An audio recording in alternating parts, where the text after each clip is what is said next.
सब टनाटन है नो। हाँ, सब टनाटन होना भी चाहिए। आज हम लोग जैसा कि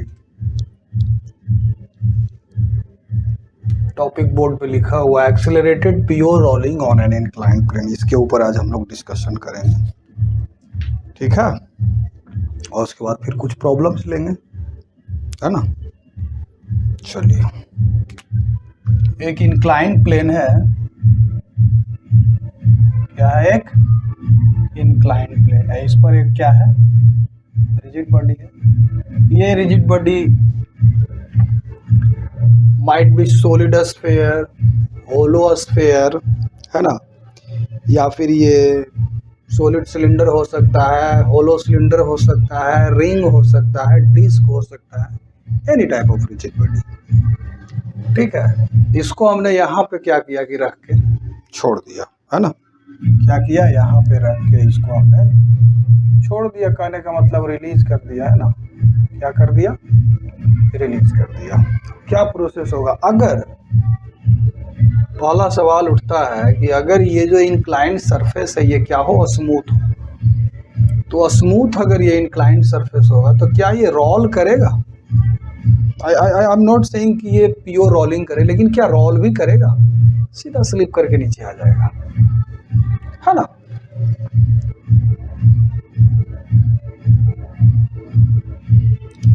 तो इसको रोलिंग करने के लिए इंक्लाइंड सरफेस पर there must be some friction between the surface of this rigid body and this inclined plane, है ना, होना चाहिए। और प्योर रोलिंग के लिए दोनों के बीच कैसा फ्रिक्शनल फोर्स लगना चाहिए, स्टैटिक फ्रिक्शनल फोर्स, क्योंकि Vp is equal to VQ होता है।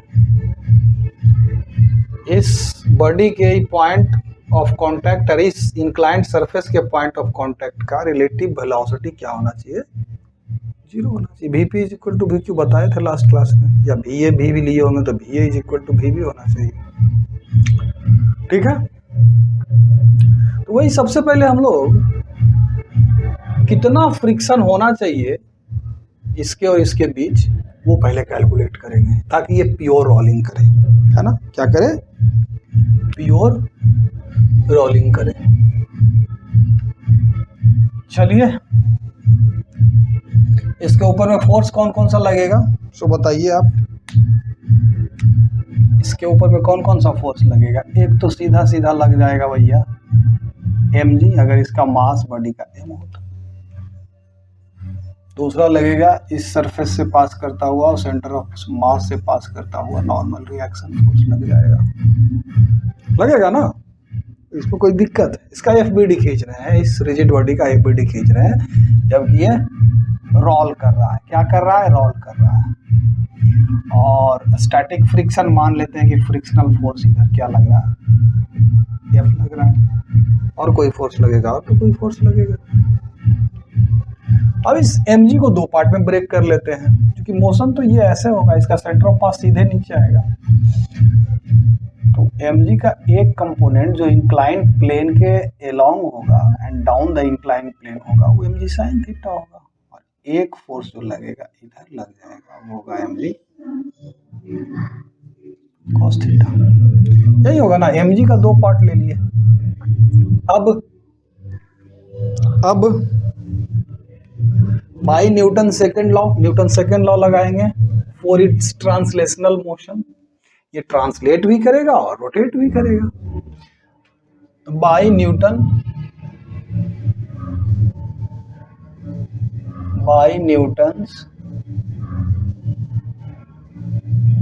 सेकंड लॉ फॉर ट्रांसलेशन क्या होगा, एफ नेट बराबर क्या होगा बेटा, F net is equal to M A. Net force along the incline क्या होगा, mg sin theta, mg sin theta minus एफ। देखो ध्यान से देखो, कहीं डाउट है तो कमेंट बॉक्स में डालो, हम अभी के अभी बताएंगे। mg sin theta minus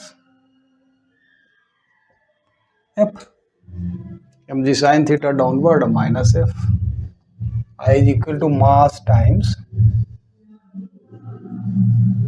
acceleration, है ना। फॉर ई वर्टिकल इक्विलिब्रियम इस नॉर्मल रिएक्शन जिस डायरेक्शन में लगा उसके अलॉन्ग इक्विलिब्रियम के लिए क्या हो जाएगा, अरे इसको एक काम करो ना, इसको एक्स एक्सिस ले लो बेटा, इसको वाई एक्सिस ले लो, तो सिग्मा एफ वाई बराबर क्या होगा, यहाँ सिग्मा एफ एक्स बराबर एम होगा, सिग्मा एफ वाई बराबर 0, यानी कि एन बराबर एम जी कॉस थीटा। हालांकि इससे कुछ भी निकलेगा नहीं। अब विचार करते हैं इसके ऊपर टॉर्क का, किसके ऊपर, इसके ऊपर torque about centre of mass के अबाउट इसके ऊपर टॉर्क लेते हैं। अब आप लोग अब यहाँ पे थोड़ा सा अगर आप लोग दिमाग लगा रहे होंगे तो आप लोग कहिएगा कि सर आप सेंटर ऑफ मास के अबाउट टॉर्क ले रहे हैं, यानी कि सेंटर ऑफ मास के अबाउट इसके ऊपर लग रहे फोर्सेस के ऊपर विचार कर रहे हैं आप, लेकिन इसका centre of mass is in acceleration, तो कैसे लगा सकते हैं टाउ नेट बराबर आई अल्फा।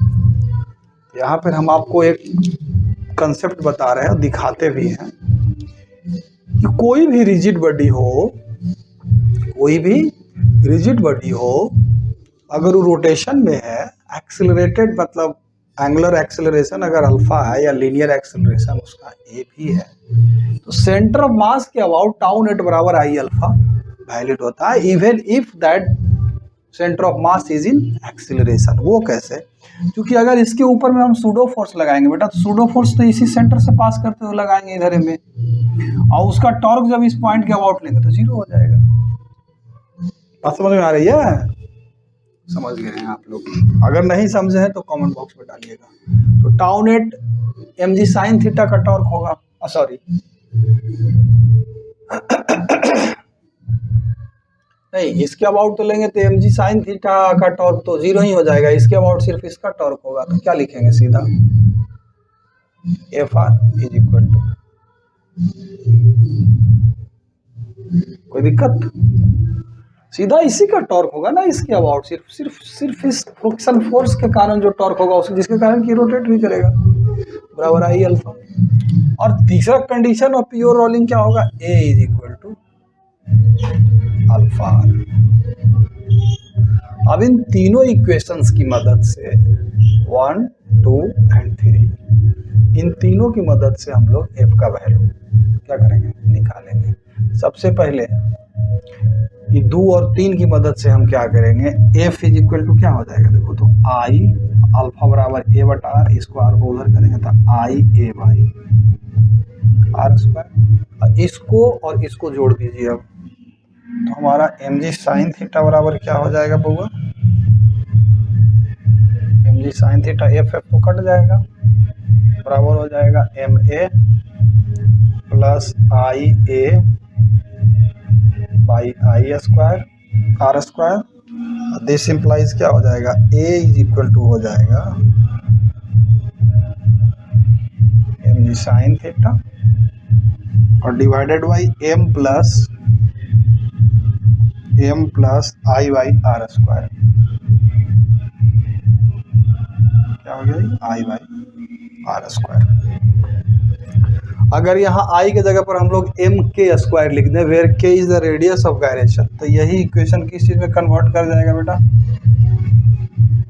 क्योंकि यहाँ रिजिड बॉडी के बारे में तो हम कुछ मेंशन किए नहीं कि क्या है, तो ये सीधा एम इससे कॉमन लेके एम को काट देंगे तो हो जाएगा 1 plus K square by, this is the acceleration of centre of mass of this rigid body,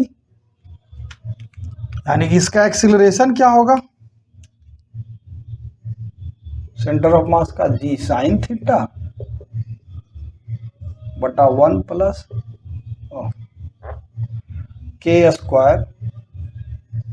अब कंफ्यूज मत हो जाएगी के क्या है, के बारे में हम ऑलरेडी पिछला वीडियो में डिस्कस कर दिए, पिछला वीडियो देखिए सेंटर ऑफ मास का एक्सेलरेशन क्या होगा, ये हो जाएगा। हम लोग सेंटर ऑफ मास का एक्सेलरेशन तो हम निकाल दिए, प्योर रोलिंग में है, कंडीशन लगा चुके हैं यहाँ देखिए। अब हमको एफ निकालना है, तो एफ बराबर सीधे यहीं से निकल जाएगा, एफ बराबर क्या है आई ए बाई आर स्क्वायर, तो आई बाई आर स्क्वायर इंटू ए के जगह पर क्या लिख देंगे जी sine theta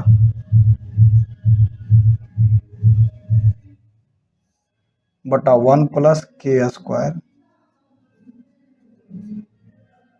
by R square. अब देखो जरा सा यहाँ पे देख लो, आई को क्या लिखेंगे एम के स्क्वायर, वेयर के इज रेडियस ऑफ गायरेशन, तो यहाँ लिख देंगे हम लोग क्या एम के स्क्वायर, है ना।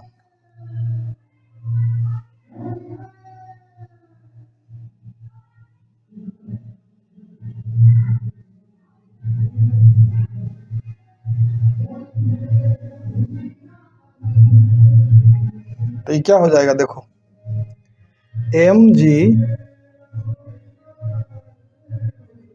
Sign theta by 1 plus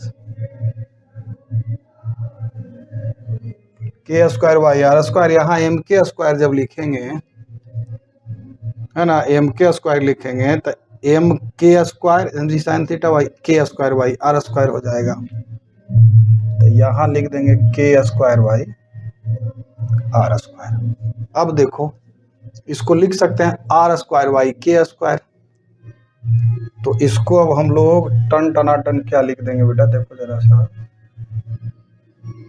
M G sine theta by R square by K square, जब इसको अंदर घुसाएंगे तो R square by K square, तक वही तो कट जाएगा, तो 1 प्लस आर स्क्वायर बाई ये हमारा फोर्स ऑफ स्टैटिक फ्रिक्शन, इतना फोर्स लगेगा, तो इसको भी लिख देते हैं ऊपर। एफ बराबर क्या हो जाएगा एम जी साइन थीटा बटा 1 plus are square by K square. ठीक है, ये हमारा इतना स्टैटिक फ्रिक्शन लगना चाहिए। अब देखिए पहले आप लोग इसको थोड़ा ढंग से समझिए, कोई अगर कंफ्यूजन है तो कमेंट बॉक्स में डाल करके पूछिए, हम अभी एक्सप्लेन करेंगे, नहीं तो फिर आगे बढ़ेंगे इसके आगे। ठीक है, चलिए अब आगे बढ़ते हैं, ये सबको नोट कर लीजिए। अच्छा, इसमें थोड़ा सा कुछ कुछ दिखा देते हैं आपको कि अगर ये रिंग हो तो k is equal to R हो जाएगा, अगर ये रिंग हो तो k का वैल्यू क्या होगा आर होगा, रेडियस ऑफ गायरेशन उसका आर के बराबर, तो जी साइन थीटा बाई 2 हो जाएगा सेंटर ऑफ मास का एक्सीलरेशन। ये दोनों इक्वेशन आप याद रखिएगा करने, और स्टैटिक फ्रिक्शन कितना लगेगा M G sine theta by 2। अगर ये डिस्क हो तो k का वैल्यू कितना हो जाएगा बताइए 2√2r, यही ना होता है बेटा। डिस्क के लिए क्या हो जाएगा देखो एम आर स्क्वायर बाई 2 बराबर M K square, M M खत्म तो के बराबर आर बाई √2। अब के का वैल्यू यहाँ पुट कर दीजिए तो आर बटा आर स्क्वायर बटा 2, तो 1 प्लस 1 बाई 2 3 बटा 2 यानी कि 2g साइन थीटा बाई 3 हो जाएगा। इसी प्रकार से यहाँ 3 बटा 2 तो 2mg साइन थीटा बाई 3 हो जाएगा फ्रिक्शनल फोर्स डिस्क के लिए। इसी प्रकार से आप स्फेयर के लिए निकाल सकते हैं, होलो स्फेयर के लिए निकाल सकते हैं, बस इसमें वो डाटा के का वैल्यू पुट कर देना है। इसलिए हम के टर्म में ले आया कि जनरल आप के का वैल्यू यहाँ रेडियस ऑफ गायरेशन का वैल्यू डालते जाइए। रेडियस ऑफ गायरेशन का कंसेप्ट हम पिछले वीडियोज में दे चुके हैं, उसको आप ध्यान पूर्वक देखिए।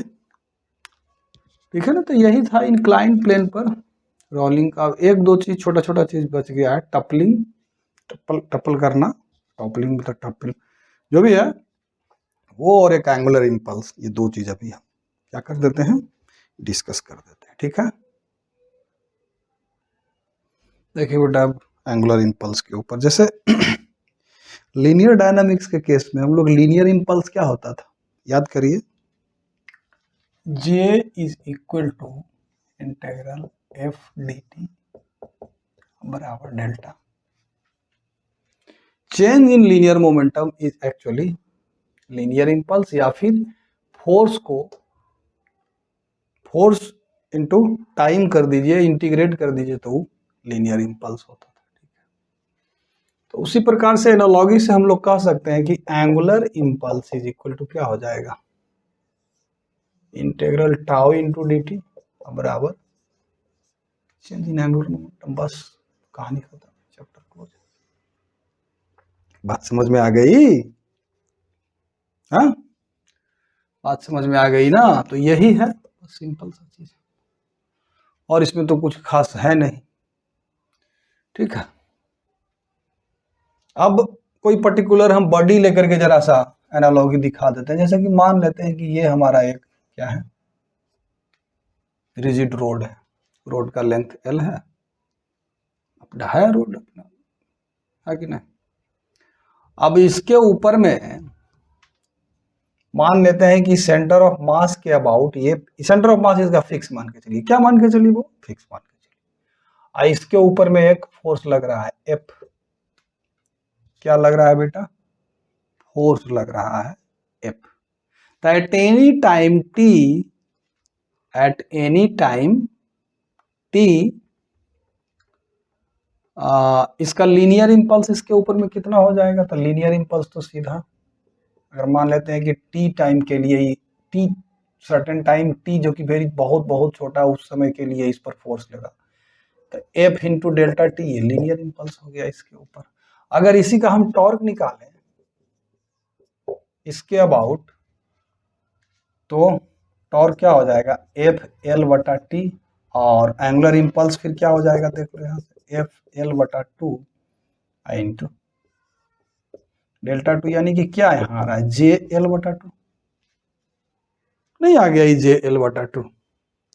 बराबर क्या होगा? Change in angular momentum. Change in angular momentum मान लेते हैं कि इनिशियली रेस्ट में था, फाइनली ओमेगा एंगुलर वेलोसिटी, तो ओमेगा बराबर नहीं निकल जाएगा,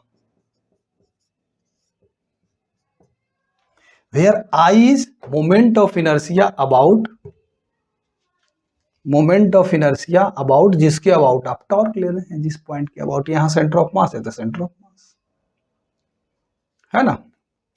तो यहाँ एक्चुअली इस फॉर्मूला को इस तरह से भी हम लोग लिख सकते हैं कि जे इंटू एल बटा टू क्या है? वो फोर्स जो लग रहा है एक्सिस ऑफ रोटेशन से फोर्स का परपेंडिकुलर डिस्टेंस, या फिर आर परपेंडिकुलर कर दीजिए, डिवाइडेड बाई। तो ये फॉर्मूला से भी आप लोग एंगुलर वेलोसिटी निकाल सकते हैं। इंपल्स अगर दिया हुआ हो, आर परपेंडिकुलर पता हो, आई का वैल्यू पता हो, तो ये तो कुछ खोल खोल के बता दिए हल्का फुल्का, है ना।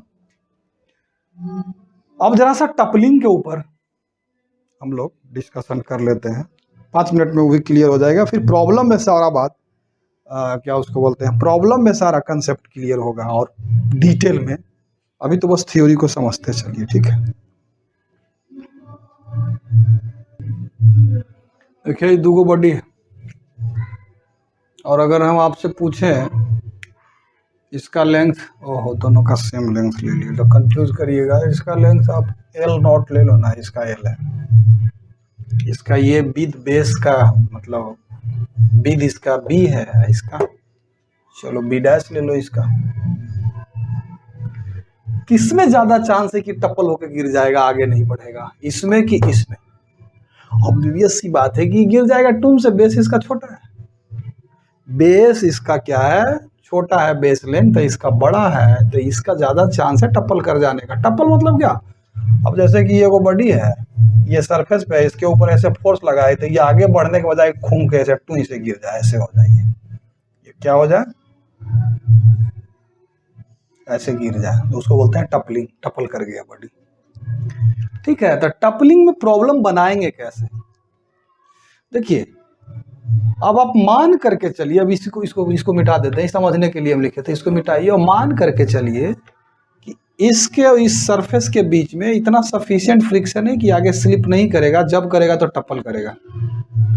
तो टपलिंग करने का कंडीशन क्या है, जरा सा पहले तो ये देख लेते हैं। क्या होगा कंडीशन? अगर इस बॉडी का हम क्या निकालें, एफ बी डी ड्रॉ करें, तो कौन कौन सा फोर्स अभी लग रहा है? एफ को हटा दें तो एक डाउनवर्ड mg, एक वर्टिकली अपवर्ड नॉर्मल रिएक्शन। ठीक है, अभी तो ये नहीं लगाएंगे तो फ्रिक्शन नहीं लगेगा। अब एफ लगा रहे हैं तो फ्रिक्शन फोर्स एक इधर लग जाएगा, एफ, है ना। हाँ, तो ओनली तो अगर हम इसके ऊपर टॉर्क ले लें, किसके अबाउट? इस पॉइंट के अबाउट। अब आप लोग कहेंगे सर यही इसी के अबाउट क्यों लिए, तो यहाँ के अबाउट ले लीजिए, यहाँ के अबाउट, जहाँ के अबाउट आपको लेना है यहीं के अबाउट हम ले रहे हैं। तो इसके अबाउट इसके ऊपर में कौन कौन सा टॉर्क लगेगा, इस एफ का टॉर्क होगा, इस स्मॉल एफ का टॉर्क तो जीरो हो जाएगा, ये एन और एम जी बराबर है, तो इसका टॉर्क जो भी होगा, दोनों का लाइन ऑफ एक्शन, इस एक्सिस ऑफ रोटेशन से इस इन दोनों फोर्सेस का लाइन ऑफ एक्शन का डिस्टेंस क्या है, सेम है, तो इन दोनों का टॉर्क तो जीरो हो जाएगा। तो ओनली सिंगल टॉर्क ये होगा एफ, जो कि इसको घुमाने का प्रयास क्या करेगा, करेगा।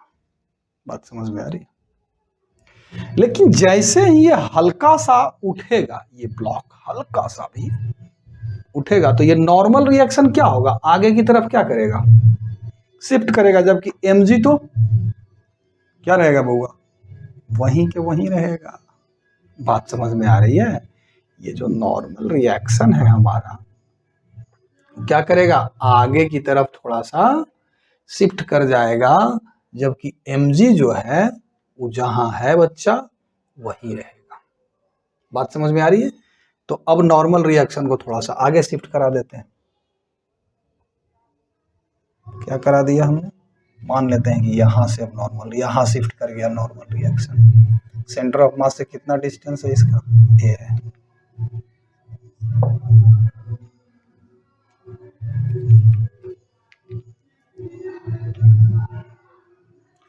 है ना। अब देखो टॉर्क इसके अबाउट कैलकुलेट करो, अगर इसके अबाउट हम टॉर्क कैलकुलेट करेंगे तो अगेन इस स्मॉल एफ फ्रिक्शन के कारण जो टॉर्क लग रहा है वो तो जीरो ही होगा। अब देखो दोनों का डिस्टेंस यहाँ से अलग अलग हो गया है ना, तो एफ का पहले टॉर्क ले लेते हैं, F into L clock wise tendency करेगा, इसको रोटेट करने का, ऐसे रोटेट करने का कोशिश करेगा। फिर ये हमारा अगर एन ए डिस्टेंस से शिफ्ट किया है, नहीं तो फिर एक काम करिए ना, इसको ई, इसको यहाँ के बजाय यहीं के अबाउट लीजिए जहाँ से नॉर्मल रिएक्शन शुरू हो रहा है। थोड़ा सा इसका टॉर्क हमको कैलकुलेट करने का जरूरत नहीं पड़ेगा।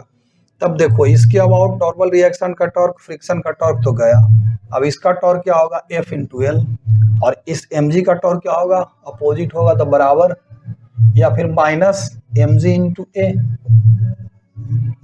और टप्पल करने के लिए क्या होना चाहिए, एफ एल जो इसके कारण, इस एफ के कारण टॉर्क है, एम जी के कारण जो टॉर्क है उससे क्या होना चाहिए, बड़ा होना चाहिए। तो कंडीशन यहाँ क्या लगाएंगे, ग्रेटर देन और इक्वल टू जीरो, या फिर F L should be greater than equal to M G into A. अगर ए हमसे पूछेगा तो A should be less than equal to F L by, exactly कितना फोर्स चाहिए, मिनिमम कितना फोर्स चाहिए, तो इसके बराबर कर देंगे, ए के बराबर कर देंगे, इसको ए का क्या करेंगे, बराबर कर देंगे एफ एल बाई इतना, सॉरी मतलब कितना ये डिस्टेंस शिफ्ट करना चाहिए मिनिमम, मतलब ताकि टपलिंग शुरू हो जाए, तो ए का वैल्यू इससे निकल जाएगा। और दूसरा मैक्सिमम ये मान लेते हैं कि ये एकदम इस सरफेस को छोड़ दिया, तो ये एन कहाँ शिफ्ट कर जाएगा, यहां शिफ्ट कर जाएगा, नहीं शिफ्ट कर जाएगा, और उससे आगे तो ये जा नहीं सकता है। तो उस केस में ए इज इक्वल टू क्या हो जाएगा, बी बाई टू, नहीं हो जाएगा। और मैक्सिमम mg का जो टॉर्क होगा वो कितना लगेगा, mg into B by two, यानी कि वहां mg ए के जगह पर b बाई टू कर देंगे, एफ एल बराबर mg into B by two, अगर टप्पल एकदम कर गया इस सरफेस को छोड़ ही दिया तो। ठीक है, तो ये सब टेक्निक आप ड्यूरिंग टपलिंग लगा सकते हो। प्रॉब्लम जिस अनुसार रहेगा, किस तरह का प्रॉब्लम आ रहा है, तो उसके अनुसार हम लोग इस पर विचार करेंगे। ठीक है, मतलब कहने का ये हुआ कि ड्यूरिंग टपलिंग आप एक दो चीज याद रखिएगा कि normal reaction shifts towards right, और अगर ये सरफेस को छोड़ दे तो नॉर्मल रिएक्शन मैक्सिमम कहां शिफ्ट करेगा, एकदम इसके एंड पे आ जाएगा, यहां से पास करेगा इस पॉइंट से। बात समझ में आ रही है? तो इसकी क्या अबाउट अब टॉर्क लेना पड़ेगा, इसके अबाउट जब टॉर्क लेंगे एफ का टॉर्क ई क्या हो जाएगा, एम जी का टॉर्क बी बाई टू, ये अगर बी पूरा है तो बी बाई टू हो जाएगा। बात समझ में आ रही है? तो ये सब होगा। इसमें कभी कभी पूछ देता है कि अब इतना फोर्स लगा रहे हैं तो इसका एंगुलर एक्सिलरेशन क्या होगा। अब greater than equal to zero तो नहीं होगा, जब ये रोटेट कर रहा है, टपल कर रहा है, तो ये ग्रेटर देन तो नहीं होगा, तो इसको सीधे हम लोग क्या करेंगे, आई इंटू अल्फा लगाएंगे। अब इसके अबाउट इसका मोमेंट ऑफ इनर्शिया निकालिए, उसके बाद इस इक्वेशन को डील करें। बात समझ में आ रही है? तो क्वेश्चन किस तरह का दे रहा है टपलिंग का, उसके ऊपर डिपेंड करेगा। ठीक है,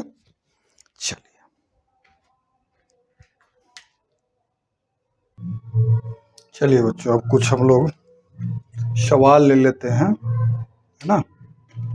कुछ सवाल ले लेते हैं बेटा। पहला हमारा सवाल कहता है कि uniform ladder of mass 10 kg। H C. Verma sir का क्वेश्चन है।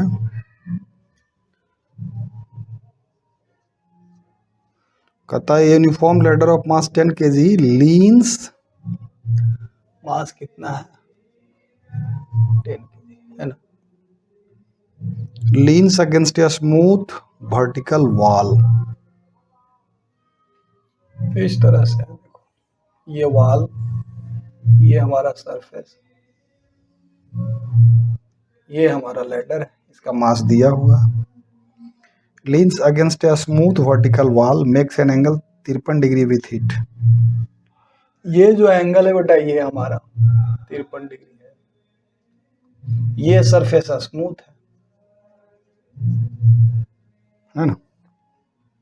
The other and rest on A rough horizontal surface, ये हमारा रफ है बुआ, horizontal floor. Find the normal force and the frictional force that the floor exerts on the ladder. मतलब ये ladder अभी rest में है, तो पूछ रहा है क्या, find the normal force and the frictional force that the floor exert on the ladder. Floor, तो यहाँ मान लेते हैं कि ये N1 मान लो इसको, और चूंकि ये इधर स्लिप करने का टेंडेंसी होगा तो इधर फ्रिक्शनल फोर्स लगेगा। अब चूंकि स्लिप तो कर नहीं रहा है तो स्टैटिक फ्रिक्शन लगेगा, है ना। वही हमसे पूछा जा रहा है, सिंपल सा क्वेश्चन है बेटा। ठीक है, ये N1 निकालना है हमको और Fs निकालना है, ठीक है। और मास इसका दिया हुआ है, लेंथ इसका नहीं दिया है, हाँ लेंथ नहीं दिया है विथ हिट, हाँ लेंथ नहीं दिया है बेटा। देखो लेंथ शायद यूज ना है, मान लेते हैं कि इसका लेंथ क्या है L, इसके सेंटर से पास करता हुआ इसका फोर्स mg डाउनवर्ड लगेगा। और बता, यहाँ इस डायरेक्शन में तो कोई फोर्स लगेगा नहीं, क्योंकि ये सरफेस कैसा है, सरफेस कैसा है बेटा, स्मूथ है। लेकिन हाँ, नॉर्मल रिएक्शन एक यहाँ से लगेगा, इसको N2 ले लो आप, सरफेस तो दिख गया। अब चलो ठीक है, अब ध्यान में रहे कि हमको N1 और Fs निकालना है, तो शॉर्टेस्ट पॉसिबल एफर्ट में हम इसको कैसे निकाल सकते हैं। तो पहला तो कंडीशन ये लगा देंगे बेटा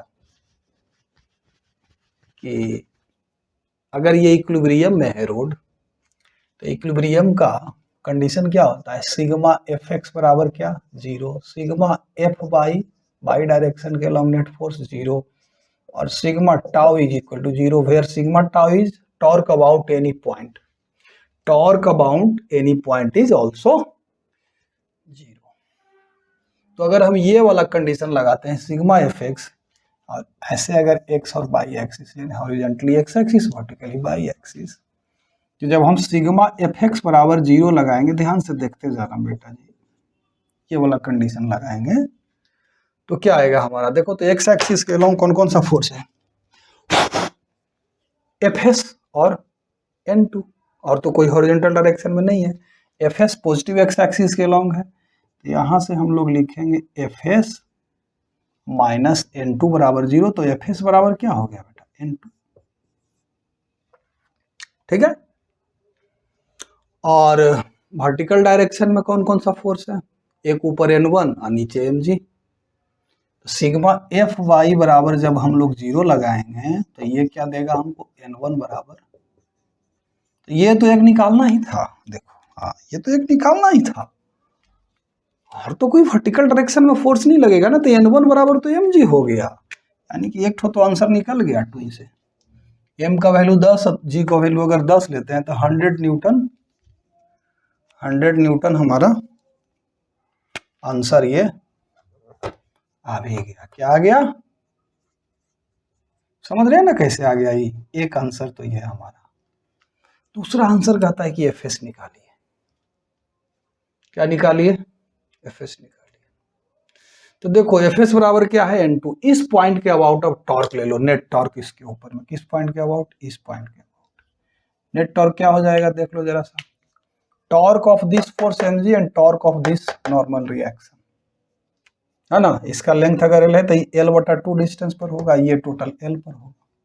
ये अगर 53 डिग्री है, ये 90 है, तो ये कितना हो जाएगा बेटा 37 डिग्री, 37 40, हाँ 90 तो 37 डिग्री हो जाएगा। अब देखो सिग्मा टाउ लगा रहे हैं, सिग्मा टाउ बराबर इसका टॉर्क क्या करेगा, अगर ऐसे लेंगे टॉर्क तो ये इनसाइड होगा, इसका टॉर्क एबव द प्लेन होगा। तो देखो इसका टॉर्क पहले लेंगे तो क्या होगा, mg फोर्स, अगर इनसाइड टॉर्क को हम नेगेटिव लेते हैं तो इसको माइनस mg के साथ लिखेंगे, माइनस mg इनटू इसका लाइन ऑफ एक्शन क्या है, ये है, तो इस ये डिस्टेंस लेंगे तो ये क्या होगा L/2 cos 37।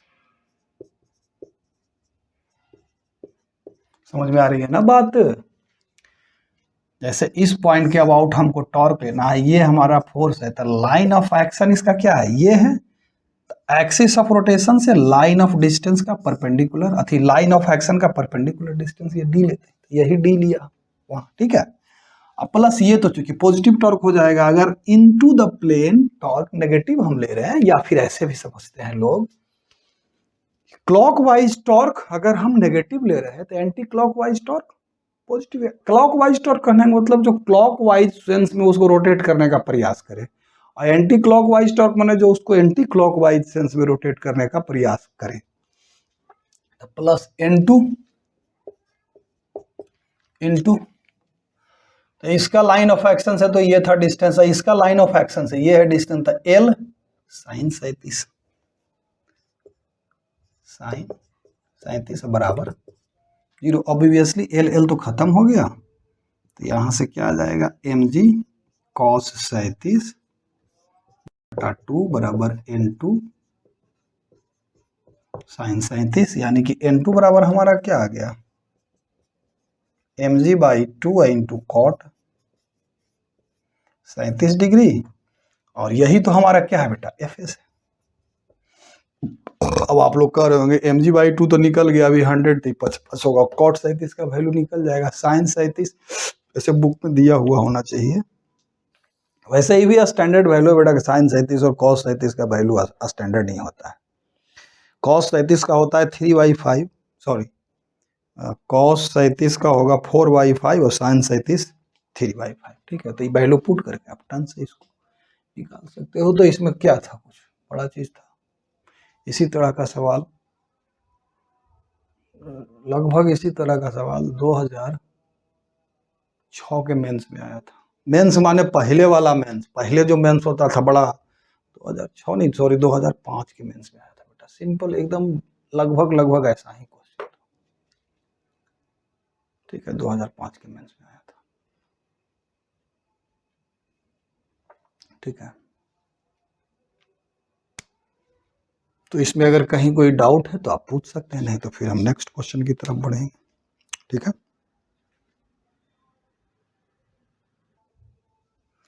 चलिए चालू हुआ कि नहीं, हाँ चालू हो गया। नेक्स्ट क्वेश्चन आइए देखते हैं कौन सा है नेक्स्ट क्वेश्चन भैया, है ना।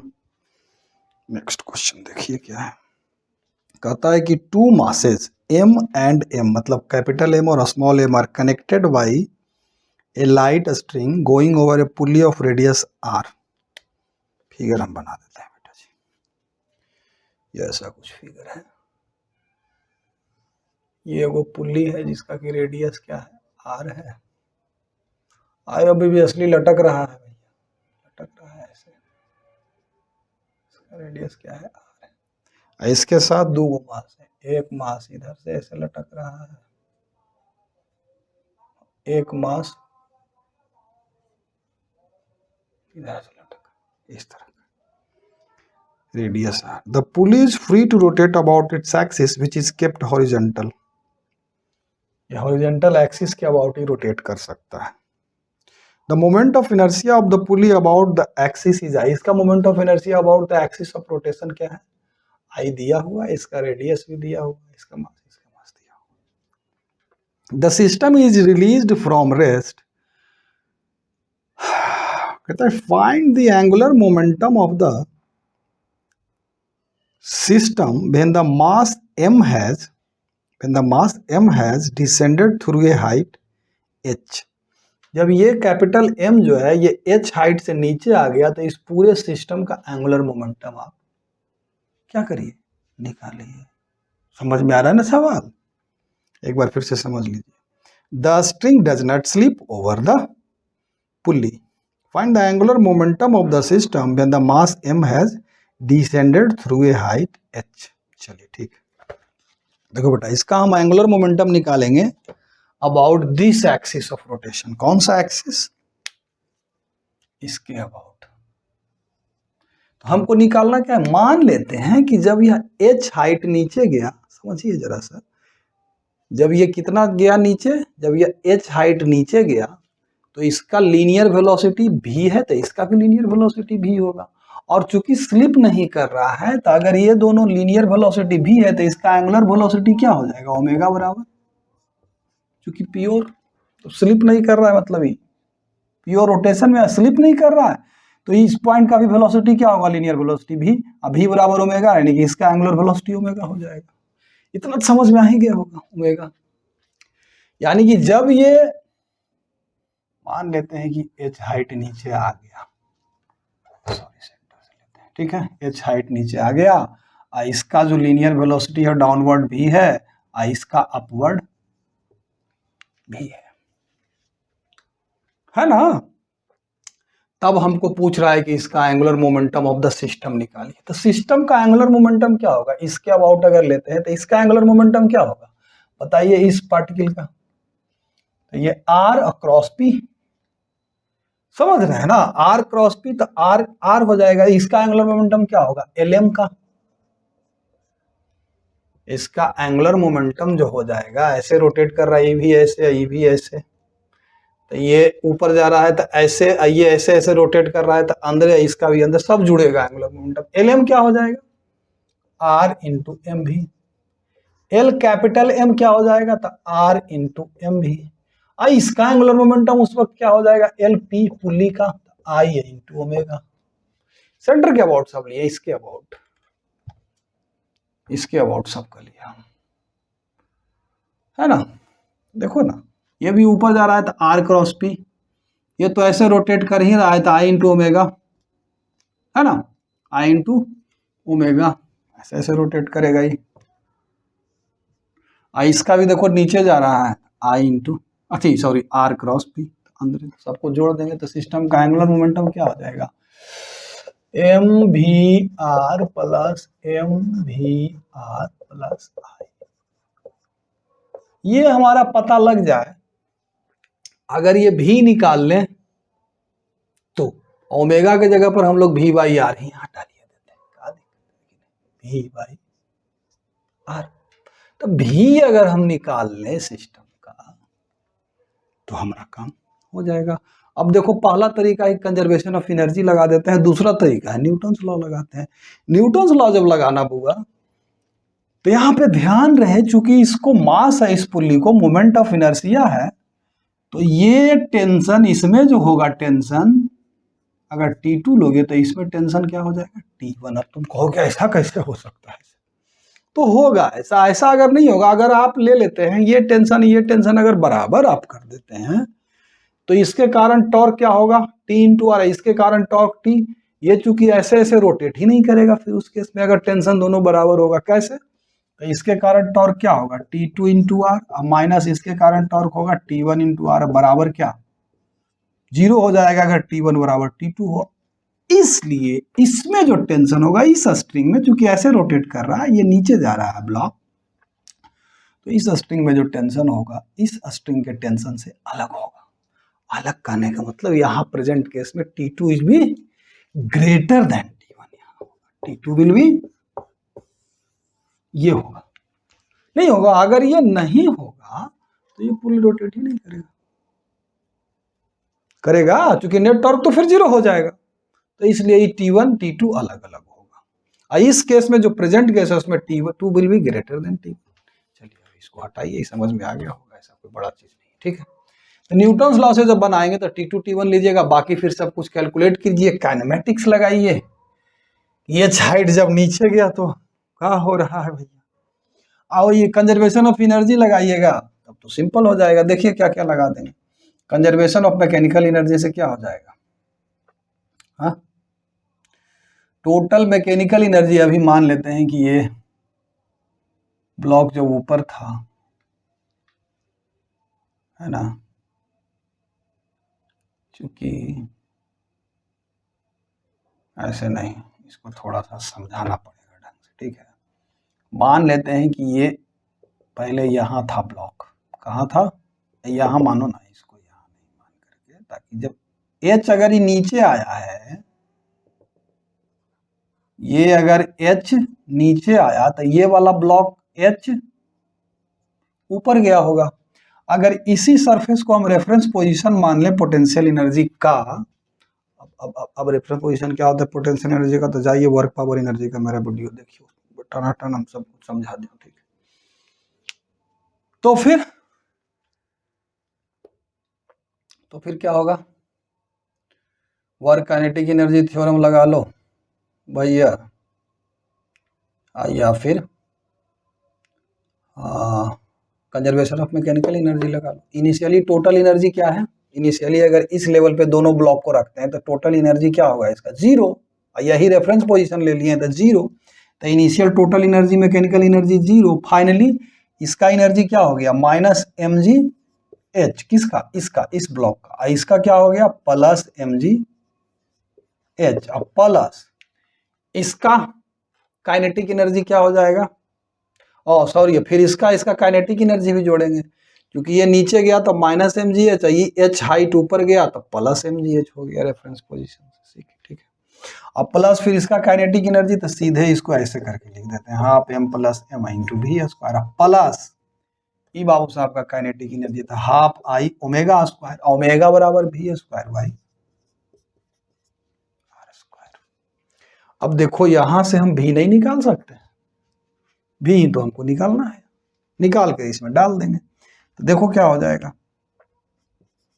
mgh minus mgh is equal to V square और into V square by two ही कर दो, m plus m, V square by two को बाहर निकाल दिया, m प्लस m और plus I by R square, यानी कि वी स्क्वायर बराबर जो हमारा आ गया 2gh into M minus M और divided by m plus m plus I by R square. भी अगर है तो इसका स्क्वायर रूट, बेटा भी अब यहां से हम निकाल चुके हैं, अब इसमें भी को पुट करिए तो angular momentum of the system हमारा निकल जाएगा ना। अब इसमें कहीं अगर कोई डाउट है तो कमेंट बॉक्स में डालिए और पूछिए कि सरकार यहाँ पर मैं हमको बुझाया नहीं, ठीक है। तो देख लीजिए आराम से, मतलब पहले जो ये ब्लॉक है, यहाँ आप लोग हो सकता है कंफ्यूज हो रहे हो, पहले जो हमारा ये ब्लॉक है ये इस पोजीशन में है बेटा, बड़का वाला ब्लॉक, और ये हमारा इस पोजीशन में है, एक लाइन में है, छोड़े तो ये नीचे जाएगा, ये ऊपर जाएगा, तो ये h अगर नीचे आया तो ये h ऊपर जाएगा ना। यही अगर रेफरेंस पोजीशन ले लें पोटेंशियल एनर्जी का, तो पोटेंशियल एनर्जी यहाँ जीरो, बात समझ में आ रही, तो यही क्वेश्चन हो जाएगा, भी का वैल्यू उसमें पुट करके अब आप लोग निकाल लीजिए, ठीक है। नहीं समझ में आया है तो कमेंट में डालिए। चलो बेटा नेक्स्ट क्वेश्चन क्या है जरा सा देख लेते हैं। कहता है a uniform rod of mass m, capital M and length a lies on a smooth horizontal plane. चलो ऐसा कुछ है रोड, इसका लेंथ क्या है a और मास क्या है m, लाई कर रहा है, ठीक है। ए particle of mass m moving at a speed v, एक पार्टिकल है इसका मास क्या है m और मूव कर रहा है स्पीड v से, ये इसका सेंटर है बेटा जी, ठीक है। Mass m moving at a speed v perpendicular to the length of the rod, length of the rod के परपेंडिकुलर है। Strikes it at a distance a/4 from the centre, a/4 यहां पे स्ट्राइक करेगा from the centre and stops after the collision. Collision के बाद ये stop कर गया तो ये घूमना चलना शुरू करेगा, ये आगे भी बढ़ेगा, ऐसे ऐसे रोटेट करेगा, ऐसे ऐसे ऐसे, मतलब ये कंबाइंड ट्रांसलेशन और रोटेशनल मोशन करेगा। ए में कहता है find the velocity of the centre of the road. ये पहले देखते हैं कैसे निकलेगा, है ना। इसका मास m है और ये कॉलिजन हो रहा है। पार्ट ए में कहता है इसके सेंटर ऑफ मास का वेलोसिटी निकालिए। देखो भैया, कहता है कि ये पार्टिकल कॉलिजन के बाद रेस्ट में आ गया, ये पार्टिकल है ये अपना मोशन में आया, और ऑब्वियस है आप लोग सोच रहे होंगे कि अगर ये सेंटर से टकराता तो ये प्योर ट्रांसलेशनल मोशन में होता। सेंटर से सर्टेन डिस्टेंस पे टकराया है तो ये रोटेट भी करेगा, ट्रांसलेट भी करेगा। बात समझ में आ रही है ना। तो for the collision conservation of angular momentum, sorry conservation of linear momentum लगाएंगे इसका सेंटर ऑफ मास का लीनियर वेलोसिटी निकालने के लिए। सीधा सीधा बात। तो क्या लगाएंगे, P I initial linear momentum of this system. अगर ये दोनों को हम, ये रोड और इस पार्टिकल को सिस्टम मान लें, हमारा ये सिस्टम हो, तो इस सिस्टम का एंगुलर मोमेंटम भी कंजर्व रहेगा किसी भी पॉइंट के अबाउट, और इसका लीनियर मोमेंटम भी कंजर्व रहेगा ड्यूरिंग द कॉलिजन। ठीक है, तो लीनियर मोमेंटम का कंजर्वेशन लगाएंगे तो ये एम भी, इनिशियल लीनियर मोमेंटम क्या है सिस्टम का, एम भी। अब फाइनल मान लेते हैं कि कैपिटल एम इंटू भी सेंटर ऑफ मास, यही भी सेंटर ऑफ मास, इसका यह सी लो ना, सिर्फ यही भी सी हमको निकालना है। तो दिस बराबर दिस हो जाएगा ना, दिस बराबर क्या हो जाएगा, दिस हो जाएगा। तो एम भी, ये भी और एम दिया हुआ है बेटा, भी सी यानी भी सी हमारा क्या आ गया, एम भी बटा एम। यही हमारा पार्ट ए का आंसर हो गया। इस पर कोई कंफ्यूजन नहीं होना चाहिए। कंजर्वेशन ऑफ लीनियर मोमेंटम सीधा सीधा हम लगा दिया हूं, ठीक है, ये निकल गया। अब बी पार्ट है, एक और पार्ट है, उसमें कहता है, बी पार्ट में कहा गया, हाँ बी पार्ट में कहता है कि the angular velocity of the road about its centre just after the collision. इस सेंटर के अबाउट इसका angular velocity just after collision निकाली, है ना। तो जस्ट आफ्टर कॉलिजन इसका एंगुलर वेलोसिटी निकालना है, तो एंगुलर मोमेंटम भी कंजर्व कर देते हैं बी पार्ट में। एल आई बराबर क्या होगा बेटा, एल आई बराबर होगा इसी के इस पॉइंट के अबाउट, क्योंकि जस्ट आफ्टर कॉलिजन तो ये लगभग यही रहेगा, हल्का सा नेग्लेक्ट करो, आई चूंकि रेस्ट में आ जाएगा। तो इनिशियल एंगुलर मोमेंटम इस पॉइंट के अबाउट क्या होगा, आर अक्रॉस पी। आर क्या है, ये a/4 आई इंटू एम भी। और फिर just after collision angular momentum इसका क्या हो जाएगा, इसी पॉइंट के अबाउट। तो याद कीजिए जो हम इक्वेशन डिराइव किए थे, angular momentum of rigid body, ठीक है, इसी पॉइंट के अबाउट, अगर एंगुलर वेलोसिटी इसका ओमेगा है तो क्या बताए थे, angular momentum of rigid body जो हो जाएगा वो क्या हो जाएगा, angular momentum of rigid body centre of मास, यानी कि ऐसे कह सकते हैं कि एल सी एम, ये क्या रिप्रेजेंट कर रहा है, angular momentum of centre of mass of that rigid body plus angular momentum of whole body about centre of mass, या फिर इसको ऐसे भी कर दो सीधे ना, आई ओमेगा, ये वाला लगाएंगे। तो इसी पॉइंट के रेस्पेक्ट में इसी का एंगुलर मोमेंटम निकालना है, तो इस क्या हो जाएगा, वो तो जीरो हो जाएगा। ये रिप्रेजेंट करता है, जैसे कि हम डिराइव किए थे, याद करिए बेटा जी, कि अगर कोई रिजिड बॉडी है, हमको लगता है कि फिफ्थ पार्ट का वीडियो में हम डिराइव किए थे कि इसका अगर एंगुलर मोमेंटम निकालना है, जबकि ये कंबाइंड ट्रांसलेट भी कर रहा है और रोटेट भी कर रहा है, हम क्या करते थे, angular momentum of this rigid body centre of mass relative to this point, ground पे कहीं से बैठ के, तो इसका क्या हो जाएगा, सीधा सीधा R R O across P centre of mass का लीनियर मोमेंटम प्लस इस सेंटर ऑफ मास के अबाउट इसका एंगुलर रोटेशनल इनर्शिया इनटू इसका एंगुलर वेलोसिटी। अब अगर इसी पे बैठ के हम ऑब्जर्व कर रहे हो, क्योंकि यहीं पे बैठ के ऑब्जर्व कर रहे हैं और मान लेते हैं कि थोड़ा सा आगे भी ये बढ़ गया, चलो ऐसे हो गया है, सेंटर ऑफ मास तो इसी लाइन पे चलेगा ना, तो इस पॉइंट के अबाउट अगर इसका हम लीनियर मोमेंटम लेंगे और पोजीशन लेंगे तो दोनों का तो डायरेक्शन सेम ही होगा ना, तो ये हमारा ये जो पार्ट है हमारा ये जीरो हो जाएगा, तो ये जीरो प्लस इसके अबाउट इसका एंगुलर मोमेंटम, सेंटर के अबाउट इसका एंगुलर मोमेंटम, तो क्या हो जाएगा आई इंटू ओमेगा। समझ में आ रही है बात? अगर नहीं आ रही है बात तो कमेंट बॉक्स में डालिए, हम समझा देंगे। अब आई इसका सेंटर ऑफ मास के अबाउट रोड का रोटेशनल इनर्शिया क्या होता है ml square by 12, ml square बटा 12 इंटू ओमेगा।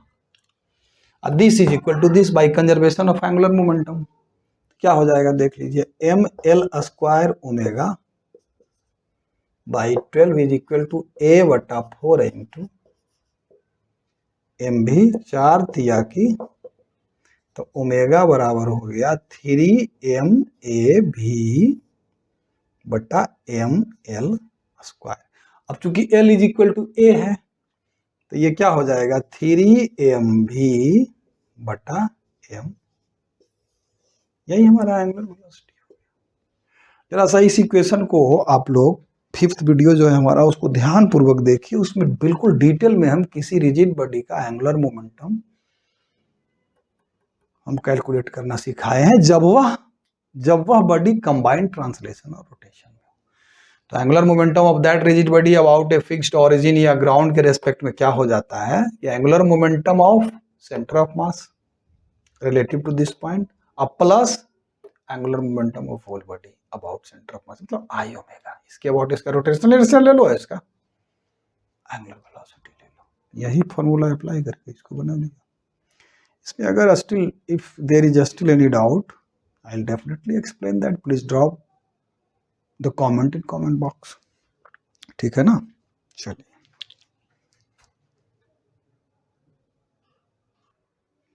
चलिए बच्चों, आज का क्लास हम लोग यहीं ख़त्म करते हैं। नेक्स्ट क्लास में हम लोग रोटेशनल मैकेनिक्स का एक वीडियो और बनेगा, ये 6ठा वीडियो हो गया हमारा, तो एक वीडियो और बनाना पड़ेगा जिसमें हम सिर्फ और सिर्फ रोटेशनल मैकेनिक्स का भांति भांति का प्रॉब्लम्स बनाएंगे, जिसमें जेई का कुछ एडवांस का क्वेश्चन होगा, प्लस HC वर्मा का कुछ सेलेक्टेड प्रॉब्लम होगा और DC पांडे का कुछ सेलेक्टेड प्रॉब्लम होगा। तो नेक्स्ट वीडियो बिल्कुल मिस मत कीजिएगा और आज का वीडियो पूरा देखिए, ठीक है। आज भी बड़ा इंपॉर्टेंट चीज़ डिस्कस किए हैं और 2 3 4 प्रॉब्लम भी बनाए हैं, ध्यानपूर्वक इसको भी देखिए और मन लगा के पढ़ते जाइए, ठीक है। चलिए बाय बाय।